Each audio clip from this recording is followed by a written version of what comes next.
7월 1일 수요 예배 온라인으로 함께 드리시겠습니다. 먼저 그가 오신 이유 함께 찬양하시겠습니다.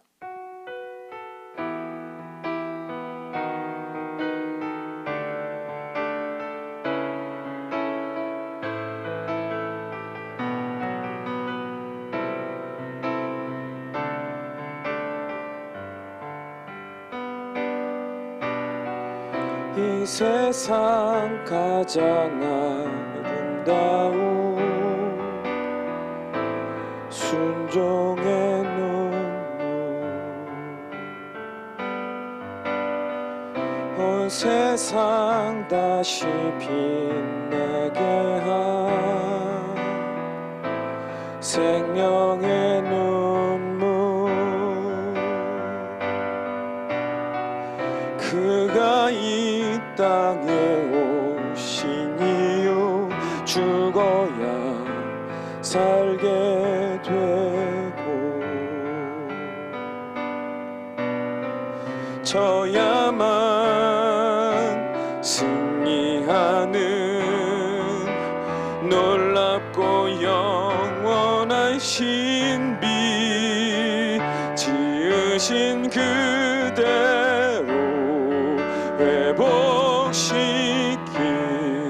우리의 창조주 그리스도, 십자가의 길로 아버지 뜻 이루셨네. 그가 이 땅에 오신 이유,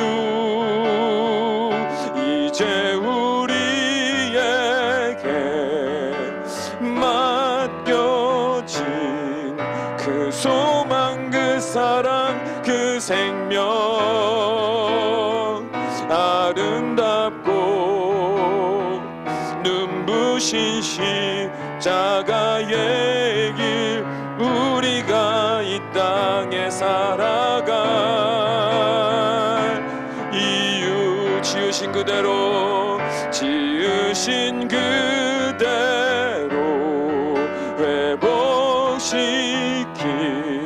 우리의 창조주 그리스도, 십자가의 길로 아버지 뜻 이루셨네. 그가 이 땅에 오신 이유, 이제 우리에게 맡겨진 그 소망, 그 사랑, 그 생명, 아름답고 눈부신 십자가의 길, 우리가 이 땅에 살아갈 이유.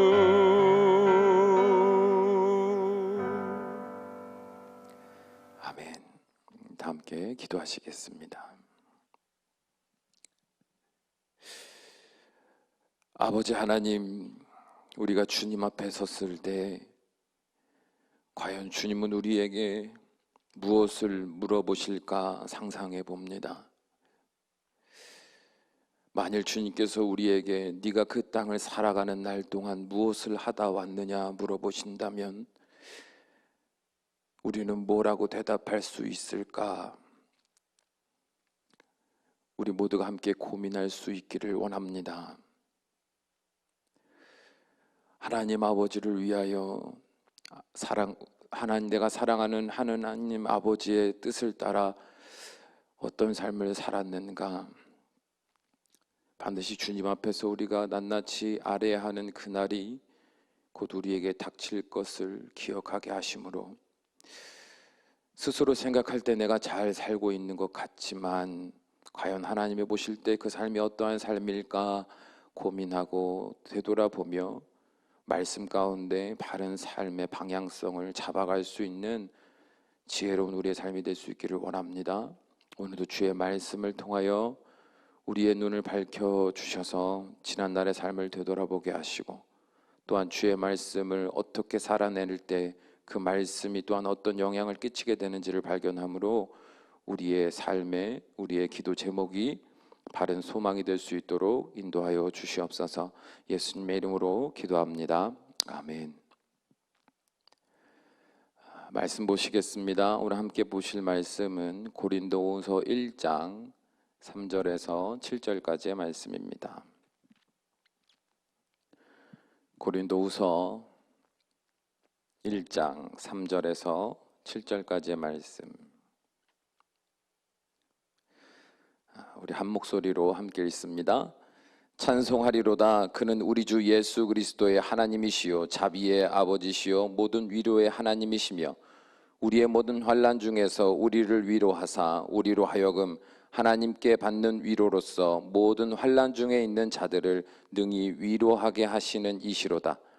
그리스도의 고난이 우리에게 넘친 것 같이 우리가 받는 위로도 그리스도로 말미암아 넘치는도다. 우리가 환난 당하는 것도 너희가 위로와 구원을 받게 하려는 것이요 우리가 위로를 받는 것도 너희가 위로를 받게 하려는 것이니 이 위로가 너희 속에 역사하여 우리가 받는 것 같은 고난을 너희도 견디게 하느니라. 너희를 위한 우리의 소망이 견고함은 너희가 고난에 참여하는 자가 된 것 같이 위로에도 그러할 줄을 알미라. 아멘. 오늘 말씀의 제목은 우리를 향하신 하나님의 위로가 맺는 열매입니다.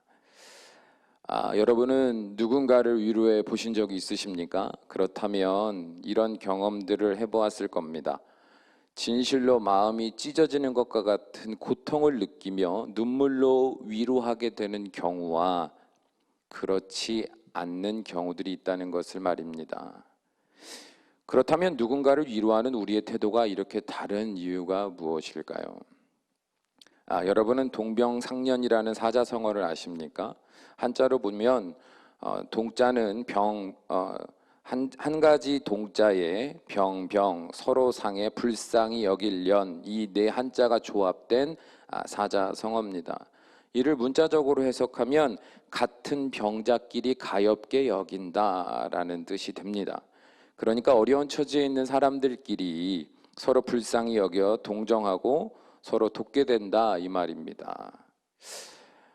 우리가 만약에 누군가에게 진정한 마음의 위로를 전달했다면 또 전달하지 못했다면 아마 그 차이는 내가 그 아픔을 공유할 수 있는, 공감할 수 있는 경험이 또 그를 위로할 수 있을 만큼의 충분한 마음의 단단하고도 이제는 안정적으로 준비된 것들이 내 안에 있느냐 없느냐라는 것들이 차이가 될 수 있다 이 말입니다. 여러분 한번 생각해 보세요. 부유한 삶을 평생 살던 사람이 가난한 사람의 절망을 이해하고 위로할 수 있을까요?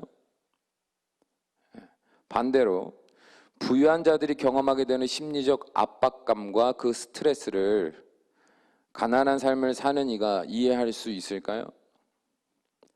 한창 건강할 나이의 청년들이 이제는 노쇠하여 언덕을 오르기 힘들어하는 어르신들의 일상을 상상할 수 있겠습니까? 반대로 청년 실업으로 인해 고통당하는 청년들의 마음을 이제는 일상에서 은퇴한 어른들이 충분히 공감할 수 있겠습니까? 밖에서 일만 하는 아빠는 육아에 지친 엄마의 마음을 이해하기 어렵고 반대로 엄마는 밖에서 치열하게 살아가는 아빠의 마음을 다 이해하기 어려울 겁니다. 그렇기에 세상은 같은 처지의 사람들끼리 모이는 것을 선호합니다. 물론 처음부터 그러지는 않았을 거예요. 서로 이해하며 극복해 보려고 많은 노력을 해보았을 겁니다. 그러나 누군가로부터 위로가 필요했던 많은 사람들이 주변에 믿을 만한 사람들에게 자신의 처지를 토로했다가 오히려 배부른 소리라고 한심한 짓 그만두라고 너만 힘드냐고 말하는 사람들의 비난과 조롱을 경험하게 되면서 점차 같은 처지의 사람들끼리 모이는 것을 선호하게 된 겁니다. 그리고 이러한 사회적 현상은 직장 내 파벌을 형성하게 되고 가정 안에서는 온 가족이 소통을 포기한 채 공존하는 비정상적인 관계를 형성하게 만들었습니다. 그렇다면 이러한 세상에서 그리스도인들은 어떤 삶을 살아야 할까요? 위로가 필요하나 위로받지 못하는 세상, 누군가를 위로할 만큼 내 마음에 여유가 없어서 위로가 고갈된 세상, 그래서 위로받을 기대도 없이 또 누군가를 위로할 생각도 없이 끼리끼리 모여서 그들만의 어떤 삶의 관계성 안에서 자신의 만족을 찾으려고 하는 이 세상 속에서 그리스도인들은 어떻게 살아야 되냐 이 말입니다. 이 질문에 우리는 입력된 정답을 자동으로 외우는 로봇과 같이 이렇게 말할 겁니다. 우리는 그리스도인으로서 세상의 빛과 소금이 되어야 합니다. 그러므로 나의 주변에 있는 사람들의 아픔을 위로하고 섬기는 삶을 살아가야 합니다. 그럴 때 주님은 우리에게 이를 감당할 힘과 능력을 주시며 우리는 이런 삶의 순종을 통해서 아름다운 생명의 열매를 맺는 인생이 될 겁니다. 이렇게 말입니다. 자, 그러면 우리가 이렇게 입술로 고백할 수 있는, 또 우리의 머릿속에 외워질 만큼 많이 들어서 이제는 충분히 설명할 수 있을 만큼의 충분한 대답을 가지고 있는 것을 이제 우리의 삶으로 적용시켜서 한번 상상해 보고 또 되돌아봤으면 좋겠어요. 우리가 실제로 이렇게 고백하고 아는 것처럼 우리는 그런 삶을 살고 있느냐라는 것을 스스로에게 질문해 봐야 합니다. 제3자의 입장에서 객관적으로 나를 관찰하는 관찰자의 입장이 돼서 내가 나의 삶을 한번 살펴본다고 생각해 보세요. 정말 나는 누군가를 위로할 수 있는, 또 위로해 왔던 삶을 살고 있습니까? 내 가족이 힘들어 할 때 위로했습니까? 아니면 나도 힘들어 죽겠는데 더 힘들게 한다고 한탄하셨습니까? 어쩌면 분노하며 고래고래 소리를 질렀을지도 모르겠습니다. 직장 내 힘들어하는 동료를 보며 위로할 마음이 있으셨습니까? 아니면 평소 하는 꼴이 저러니 결국 그렇게 됐지 하며 차가운 냉소를 보내셨습니까? 내 주변에 친한 이가 경험한 고통을 보며 눈물로 위로하셨습니까? 아니면 우리 집은 그런 일이 없어서 다행이라고 안도하셨습니까? 우리는 여기서 무엇을 할 수 있습니까? 그리스도인들이 자꾸 착각하는 것이 있는데 곧 우리가 하나님의 말씀을 듣고 아는 것만으로 자신은 마치 그런 일을 하는 사람이라고 생각한다라는 것을 우리는 발견할 수 있어야 됩니다. 우리가 하나님의 말씀을 따라서 순종한다는 것은 단지 아는 것에 있는 것이 아닙니다. 실제로 그 말씀대로 살아낼 때 우리는 그 말씀에 담긴 참된 의미를 발견할 수가 있는 거거든요. 그러니까 말씀을 듣고 아는 것을 설명할 수 있다라는 그 전제들을, 그 상황들을 우리는 그 말씀대로 살고 있다라는 그런 상상을 할 수 있다 이 말이에요. 착각을 할 수 있다는 거죠. 지금 목회자들이 솔직히 말하면 이런 부분에 있어서 제일 어려운 것 같아요. 목회자로 살면서 사랑이라는 것에 대해서, 믿음이라는 것에 대해서, 소망이라는 것에 대해서 막 얼마나 많은 설교를 합니까? 그런데 과연 그 말씀을 전하고 가르치는 자 되었다 해서 본인이 그런 삶을 살고 있느냐? 이것을 되돌아본다는 것은요, 상당히 어려운 일이 되거든요. 어떨 때는 사랑에 관련된 설교를 하고 돌아와서 막 분노에 쌓여있고 화가 나 있는 제 모습을 바라볼 때 얼마나 막 마음이 낙심이 되는지 몰라요. 과연 내가 사랑을 말할 자격이 있나? 여러분, 말씀을 아는 것이요, 우리가 그 말씀대로 사는 것이 아닙니다. 말씀대로 순종할 때 비로소 그 말씀이 어떤 의미를 갖고 어떤 능력을 갖는지를 이해하게 된다 이 말이에요. 이 말씀을 다시 한번 우리의 삶으로 적용해 보자면 우리가 각자에게 주신 하나님의 말씀을 개인의 삶에 순종함으로 적용시키고 그 삶을 살아내려고 애쓰는 그 모든 과정을 산 사람들만이 이제는 그 말씀을 개인의 삶의 차원에서 적용시키는 것을 넘어서서 이제는 그 말씀을 가지고 주변 사람에게도 거룩한 선한 영향력을 끼치게 된다는 것을 우리는 생각해 볼 필요가 있습니다. 이게 정말 중요한데요. 우리가 만약에 누군가를 위로하는 자 되길 원한다면 나를 위로하시는 하나님과의 관계 속에서 바른 삶의 실제적인 경험에 있을 때 우리는 어느 순간에서도 어떤 사람에게서도 마음으로 공감하며 위로할 수 있는 영향력을 끼칠 수 있게 된다 이 말이에요. 오늘 말씀 3절에서 4절 말씀 다시 한번 읽어보겠습니다. 찬송하리로다. 그는 우리 주 예수 그리스도의 하나님이시요 자비의 아버지시요 모든 위로의 하나님이시며 우리의 모든 환난 중에서 우리를 위로하사 우리로 하여금 하나님께 받는 위로로서 모든 환난 중에 있는 자들을 능히 위로하게 하시는 이시로다. 아멘. 이렇게 말하고 있어요. 여러분, 이 말씀을 잘 보면 사도 바울이 환난 가운데 자신을 위로하신 하나님을 찬양합니다. 그죠? 먼저. 근데 여기서 한 단계 더 나가서 그뿐 아니라 모든 환난 중에서 바울 일행을 위로하신 하나님의 은혜로 그들은 더 나아가 다른 환난에 놓인 자들을 위로하게 되었다. 그러니까 위로할 수 있는 사람이 되었다라고 고백하고 있는 겁니다. 막연하게 생각하면 뭔가 이해되는 말씀처럼 느껴질 수 있지만 이 고백, 이 짧은 이 두 구절 안에는요, 수많은 상황과 시간과 일을 살아내기 위해 치열하게 노력했던 바울의 삶이 담겨져 있어요. 이를 이해하기 위해서는 고린도후서가 쓰이게 된 배경을 살펴보아야 합니다. 바울은 제2차 전도여행 당시인 AD 51년경에 고린도 교회를 세우고 1년 6개월간 목회를 했습니다. 그리고 AD 52년경은 안디옥으로 귀환하였다가 53년에는 제3차 전도 여행을 시작했고요. 55년까지 에베소에서 사역했습니다. 그런데 이때 바울은 고린도 교회가 많은 문제에 직면했다는 소식을 듣게 되고 그 해에 고린도 교회 내에 야기된 여러 가지 오류들에 대한 책망과 그들이 물어온 신앙상의 질문들에 대한 답변을 담아서 편지를 쓰는데 그게 바로 고린도 전서입니다. 그러나 고린도 교회 성도들은요, 유대에서부터 온 거짓 사도들에게 이미 미혹되었어요. 사도 바울의 권면을 받아들이지 않았습니다.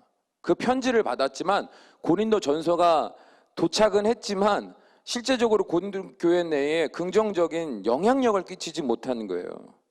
그뿐 아니라요, 사도 바울의 사도권마저 의심하고 그의 사도직 수행에 대한 오해를 하게 되었습니다.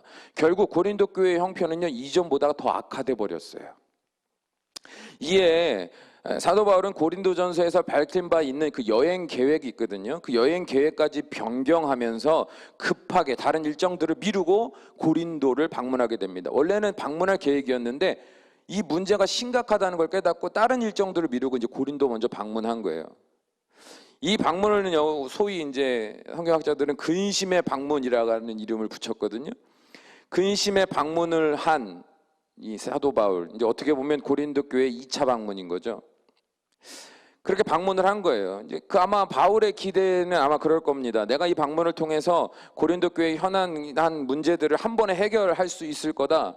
하나님께서 그렇게 하게 하실 거다라는 기대를 가지고 급하게 고린도 교회로 갔습니다. 그러나 그의 그러한 계획은요, 고린도서 2장 1절을 이제 나중에 보면 알겠지만 고린도 교회의 배척으로 실패하고 맙니다. 안 받아들이는 거예요.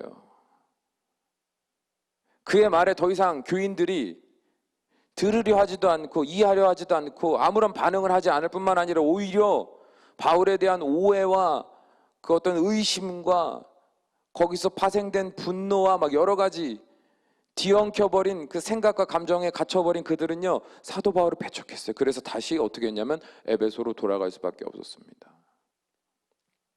그때 참 바울의 마음이 어땠을까요? 그리고 그러나 사도 바울은 다시 포기하지 않고요, 고린도 교인들의 회개를 촉구하는 이 눈물의 편지를 써서 이제 디도의 손에 들려서 고린도 교회에 보냅니다. 이 눈물의 편지는요, 현재는 소실돼서 그 내용이 어떻게 되었는지는 알 수는 없지만 고린도후서 2장 4절에 보면 눈물의 편지를 보냈다, 그러니까 눈물로 쓴, 간절함으로 쓴 편지를 다시 한번 보냈다라는 내용을 확인할 수가 있거든요. 그 편지를 디도 손에 들려 보냈어요. 그래서 고린도후서 2장 4절에 보면 내 마음에 큰 눌림과 걱정이 있어 많은 눈물로 너희에게 썼노니 이는 너희로 근심하게 하려 하는 것이 아니요 오직 내가 너희를 향하여 넘치는 사랑이 있음을 너희로 알게 하려 함이라. 아멘. 이렇게 고백을 합니다. 그러면 이제 그 편지를, 눈물의 편지를 보낸 사도 바울은 이제 기다리는 거예요. 디도가 과연 그들로부터 어떤 답장을 가져오게 될까? 그 소식을 기다리다가 디도를 비로소 마케도냐에서 만나게 됩니다. 마게도냐에서 만나고 이제 고린도 교인들의 쓴 서신을 딱 보는 이제 바울 그 마음으로 딱 봤는데 어떻게 되냐면 대부분 모든 교인들이 그 편지를 보고 회개했다라는 소식을 듣게 되는 거예요. 그러니 그 소식을 들은 바울은요, 그들을 격려하며 그때까지 아직 남아있었던 오해를 완전히 불식시키고자 하는 마음에 편지를 썼는데, 그래서 디도의 편으로 다시 보냈는데, 그게 바로 이제 고린도 후서인 거예요. 여러분, 그 과정이 얼마나 치열했을지 상상이 되십니까? 이러한 이해를 가지고 3절, 4절을 다시 본다면 여러분은 사도 바울의 마음이 이해가 될 수 있을 겁니다. 그런데 우리의 입장에서 이 말씀을 좀 볼 필요는 있는 거예요. 사도 바울이 그런 사람이 되었다, 사도 바울은 이런 마음을 가지고 이렇게 행하였다라는 것을 관철하는 것이 아니라, 내가 만약에 그 상황이었다면 사도 바울과 같은 마음으로 느끼고 행할 수 있었을까를 우리는 봐야 돼요. 잘 들으셔야 돼요. 우리가 자꾸 착각하는 게 막 자기를 바울로 봐요. 예? 아니거든요. 바울이 그런 삶을 살 수 있었던 건요, 그만한 과정들, 치열한 과정들, 노력들이 있었기 때문에 그런 삶이 자연스럽게 우러났고, 그 우러나는 부분을 여기다 써놓은 거거든요. 근데 우리는요, 그 과정을 살아냄으로 인해서 우리는 이런 삶이 될 수 있다라는 걸 봐야 되는데, 이 말씀을 마치 사도 바울이 된 것처럼 바라본단 말이죠. 여러분, 제가 이 말씀을 드리는 이유가 뭐예요? 상식적으로 생각해 보세요. 자신을 배신하고 돌아섰던 고린도 교인들의 회심을 기뻐하며 그 소식의 마음의 위로를 내가 받았다라고 고백하는 사도 바울의 말이 여러분은 이해가 되십니까? 여러분은 오늘 여러분의 삶에 그게 가능할 거라고 생각하세요? 예를 들어 여러분이 누군가를 위해서 온 정성을 다해 섬겼는데 그들로부터 배신을 당했다 이 말입니다. 심지어 여러분의 선한 행실을 모함까지 하고요, 여러분을 사기꾼 취급했어요. 그런데 이제 그들에게 큰 환난이 닥쳤다는 소식을 내가 들었습니다. 그렇다면 여러분은 그들의 형편을 생각하며 마음이 아플 것 같습니까? 아니면 벌 받았다고 고소해야 할 것 같습니까? 어떠세요? 더 나아가 이제는 그 시간들이 좀 지나고 나서 보니까 그들이 이제는 환난에서 벗어나 정상적인 삶으로 회복되었다는 소식을 들은 거예요. 그럼 여러분은 야, 다행이다, 이제 앞으로 잘할 수 있을 거야, 앞으로 잘 될 수 있을 거야 라고 기뻐하시겠습니까? 아니면 절대로 그럴 수 없을 것 같으십니까? 단언하건대 우리는 노력한 만큼, 헌신한 만큼, 최선을 다해 쏟아 부은 만큼 상대적으로 거기서 원하는 만큼의 만족이 얻어지지 못할 뿐만 아니라 오히려 그 기대하고 생각하지도 못했던, 상상하지도 못했던 대적을 경험한다거나 배신을 경험하게 된다면 우리는요, 막 땅으로 곤두박질 칠 거예요. 이게 바로 인간의 상식적인 모습이란 말이에요, 여러분. 이게 우리의 오늘의 모습이에요. 사도 바울이요, 그렇게 살 수 있다고 해서 우리가 그런 삶을 사는 것처럼 착각하면 안 되고, 아, 그럼 그렇게 살아야지, 이런 적용점을 발견하기 전에 나는 이렇게 상상하고 생각할 수도 없는 존재라는 걸 우리는 말씀을 통해 발견해야 되는 거예요.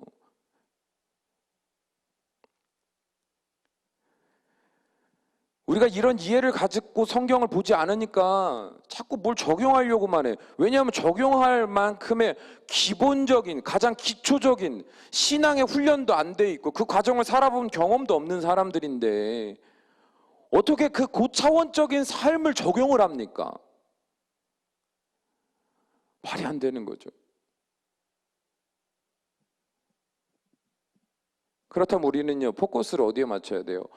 과연 사도 바울은 어떻게 그 인간의 한계를 넘어서서 자신을 배신하고 자신에게 등 돌렸던 고린도 교인들을 향하여 이처럼 간절한 마음으로 위로하길 원하고 그들의 변화를 기뻐하길 원하고 더 나아가 그들의 삶에 더 놀라운 하나님의 임재와 그로 인한 성숙과 변화들을 기대하는 삶을 살 수 있게 되었을까? 우리는 그걸 봐야 된다는 거죠.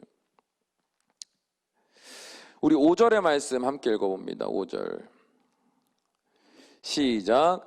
그리스도의 고난이 우리에게 넘친 것 같이 우리가 받는 위로도 그리스도로 말미암아 넘치는도다. 아멘. 자, 이 말씀을 우리는 잘 살펴볼 필요가 있어요. 사도 바울의 인생에 고난이 찾아올 때마다 그는 누구로부터 위로를 받았다고 해요? 네, 사람입니까? 아니면 자신이 세운 공동체였어요? 아닙니다. 근본적인 삶의 위로는 오직 예수 그리스도로 말미암았다고 고백하고 있습니다. 고난이요, 작아서 주의 위로도 충분히 영향력이 있었다 이게 아니라 고난이 넘쳤대. 그러니까 여러분 그런 상황 아세요? 그냥 내가 어느 정도 조금만 머리 쓰고 조금만 참고 조금만 시간을 두고서 노력하면 해결할 수 있는 상황이 있는데 도저히 감당할 수 없는 상황들이 계속 밀려오는 거 있잖아요. 이거는 어떤 계획을 세울 수도 없고 내가 어떻게 이거를 이렇게 노력하면 해결될 수 있는 상황도 아닌 그냥 그런 고난이 밀려올 때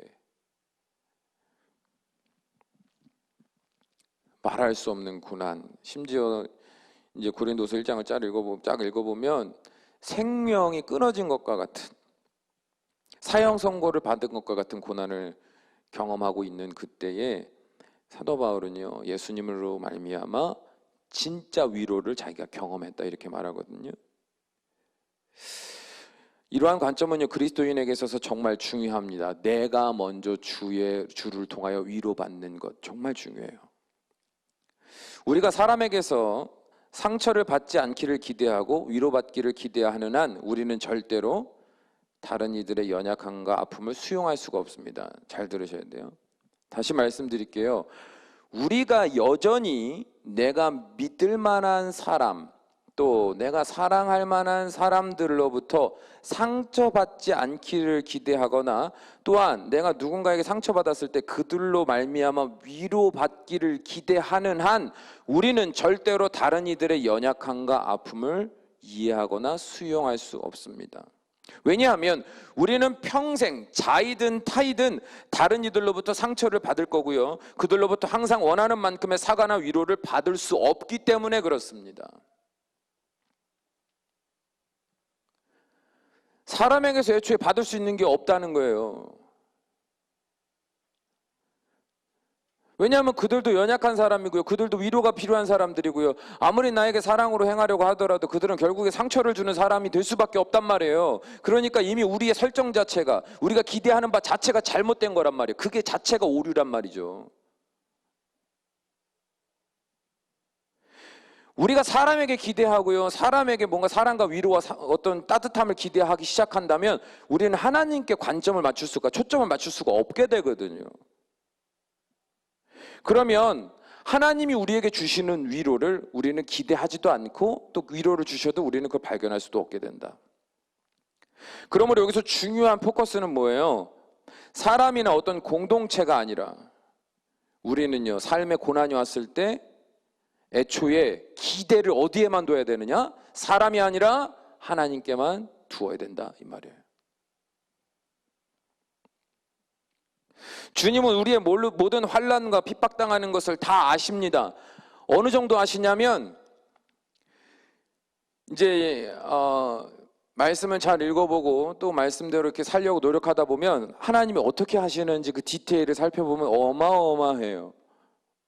이 고난이 나의 잘못으로 인한 것인지 주변 사람으로 인한 것인지 사회적 변화로 인한 것인지 과거에서 인한 것인지 아니면 미래를 향한 어떤 염려나 부담이나 스트레스로 인한 것인지 어떤 오해로 인한 것인지 어떤 두려움에서 인한 것인지 어떤 염려로 해서 인한 것인지 아니면 어떤 열등감에서 인한 것인지 분노에서 임한 것인지 여러분 우리가 경험하고 있는 오늘날의 고난은요 정말 말할 수도 없는 다양한 상황과 사랑과 감정과 시간과 공간과 여러 상황들이 솔직히 말하면 접목되어서 우리에게 고난으로 오늘날 다가온 거예요. 여러분 이걸 누가 알아요? 여러분이 아십니까? 몰라요. 내 삶이니까 내가 제일 잘하는 것 같죠. 내 아픔을 누가 알아? 아니 본인도 몰라요. 자기가 왜 그렇게 고난당하는지. 우리가 해결할 수 있습니까? 아니에요. 우리 해결 못해요. 어떻게 해결할 거예요? 어디서부터 풀 거예요? 어디서부터 막 수정해 나갈 겁니까? 우리는 못해요. 주변 사람이요? 나도 못하는데 주변 사람이 어떻게 해줘요? 하나님만이 우리의 고난의 이유를 아신다 이 말입니다. 믿으십니까? 하나님밖에 아실 수가 없어요. 그 모든 다양한 그 상황들, 이미 지나간 시간들, 기억도 안 나는 그 소소한 순간들을 누가 기억합니까? 하나님만 아신다는 거예요. 주님은요 그걸 다 아세요. 그래서요 주님 앞에 나아가, 주님 내가 이런 고난 속에 너무나 힘이 듭니다. 너무나 죽을 것 같습니다. 하나님 하고 이제 나아가면 하나님 어떻게 하실까요? 말씀으로요 차근차근 하나하나 조명해 가시는 거예요. 문제 해결을 기대하고 평화를 기대하고 우리는 하나님께 나아갈지 모르겠지만, 하나님은 그렇게 해서 답을 그냥 어쨌든 해결, 어쨌든 답을 주시지 않아요. 왜냐하면 그렇게 되면 또 다른 고난이 오면 또다시 넘어지거든요. 이건 의미가 없어요. 근본적으로 왜 넘어졌는지, 왜 이런 고난이 왔는지, 이 고난은 어떤 우리의 연약함에서, 이 고난은 하나님의 어떤 뜻과 연결돼요, 어떤 기대를 가지고 주셨는지, 이 부분에 대한 근본적인 이해, 그 질서, 그 섭리를 우리가 차근차근 배워가야 우리는 고난이 왔을 때 당황하지 않고 하나님을 바라보며 이 고난은 과연 무엇인지, 왜 왔는지, 어떤 의미가 있는지를 하나님께 물어보고 그 하나님이 주시는 위로를 기대할 수 있는 영적인 성숙한 시야를 갖게 되는 거예요.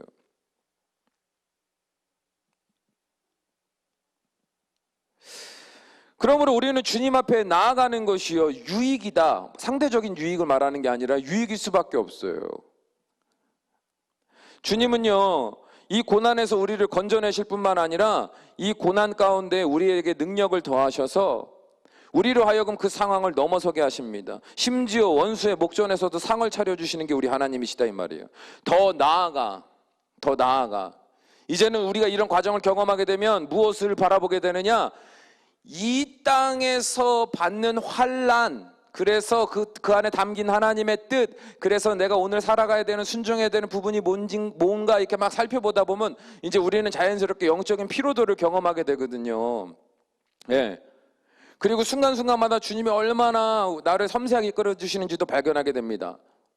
이 영적인 피로감과 또한 주님의 섬세하신 인도하심을 우리가 깨닫는 순간 우리는 이제 한 가지만 남게 돼요. 그게 뭐냐면 이 모든 육신의 영적인 싸움, 하나님과 늘 함께하지 못하는 그 뭔가 마음의 안타까움, 이런 감정들이 모아지면 우리는 이제 어디만을 소망하게 되냐면 하나님 나라만을 소망하게 돼요. 하나님 나라만을 소망하는 사람이 되는 거예요. 이게 바로 천국 소망을 갖는 과정인 겁니다. 하늘 소망을 갖게 되는 과정인 거예요. 그냥 갑자기 하늘 소망을 갖게 된다? 여러분 말도 안 돼요. 이 과정들을 통해서 우리는 그래, 결국엔 내가 갈 곳은 하나님 나라다. 이 땅에서 치열하게 사는 사람이 이 땅에서 치열하게 하나님과 동행하며 위로받으며 그 뜻을 헤아리며 그 치열한 삶을 사는 사람만이 그런 소망을 갖게 돼요. 그러면 이런 소망을 가진 사람들이 갖는 관점은요, 이제 잘 들으셔야 돼요. 이런 소망을 가진 사람들의 관점이요, 이제는 내 고난, 내 미래의 삶, 내 오늘의 현실을 막 이렇게 내가 이해하려 하고 내가 여기서 판단하려 하는 관점들이요 이제 달라지거든요. 하나님과의 정상적인 관계 속에서. 그러면 이 확신을 가진 사람들이요 이제 주변 사람을 바라볼 때 어떻게 바라볼까요? 주변 사람들을 바라볼 때, 서로 상처 주고 상처받으며 고통을 겪는 사람들을 바라볼 때, 나에게 상처 주고요, 나에게 늘 악독으로 행하고요, 늘 이기적으로 행하는 그 사람들을 바라볼 때 이제 그들이 어떻게 보일까요? 그들이 불쌍하게 보이는 거예요. 이 말이 이해가 되세요? 안타까워요, 그 사람들이. 왜냐하면 지금 내 마음은요, 고난으로 인한 어떤 스트레스나 힘듦이나 어려움이나 의심이나 염려나 불신 같은 게 없어요. 왜냐하면 이미 말씀 가운데 주님과 계속 동거하며 치열한 싸움 속에서, 치열한 순종 속에서, 복종 속에서 내 마음에는 이제 충분한 평안과 위로, 안식이 있어요. 그렇기 때문에 이제는 내가 그 사람에게 기대하는 게 뭐 사과를 기대하지도 않고요, 그 사람과의 어떤 뭐라 그럴까? 그 사람이 나를 위로해주고 뭐 그 사람과 다시 연합하는 막 그런 어떤 조급함, 긴장감, 어떤 그런 대적하는 마음도 없단 말이에요. 그러니까 그 사람을 볼 때 객관적으로 그 사람이 보여요. 그 사람이 왜 그렇게 할 수밖에 없는지, 그 사람이 무엇이 연약해서 그런지, 그 사람이 어떤 부분이 약점이라서 그런지, 그 사람에게 어떤 상처, 그 사람의 어떤 연약함이, 어떤 욕망이, 어떤 감추어진 수많은 계획이 막 그게 이제 보이는 거예요. 객관적으로 냉정하게 관찰이 되는 거죠. 왜냐하면 내가 지금 마음에 주로부터 받은 위로가 충만하니까. 여러분, 스데반 집사가요, 어떻게 자신에게 돌을 던지는 자들을 용서할 수 있었을 것 같으세요? 어떻게 예수님은 자신을 채찍질하며 못 박고 조롱하는 이들을 용서할 수 있었을까요? 생각해 보셨어요? 아우, 스데반 집사가 대단하니까, 예수님도 원래 뭐 대단하시니까. 아니에요, 여러분. 돌을 던지는 자들로 인한 고난의 위로를 주님으로부터 받기 때문이에요. 내 육신은 죽을지언정 내 영혼은 소멸되지 않으며 영원한 주의 나라에서 내가 상급 받고 그 나라에서 영원한 안식과 평화와 영광을 주님과 함께 누리게 될 거야 라는 그 믿음이 그들에게 위로가 되고, 그래서 오히려 돌을 던지며 막 욕을 하며 달려드는 그들을 보면 이제는 그들이 불쌍하게 보이는.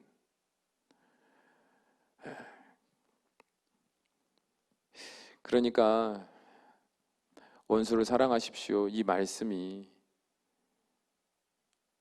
나를 위로하시는 주님, 그 주님만 바라보는 우리의 열심, 진실된 믿음의 어떤 관점, 이 과정들을 계속 살아내지 않은 사람들은 원수를 사랑하라는 말이 이 납득이 되겠습니까? 사람에게서 위로를 기대하고 내 삶의 어떤 성취를 통해, 만족을 통해 내 존재감의 확신을 가지려고 하고 내 만족 삼으려고 하는 온통 그런 삶의 방향성을 가진 사람이 원수를 사랑한다? 상상하기도 어렵겠죠. 이러한 마음을 사도 바울은 6절에서 다음과 같이 고백합니다.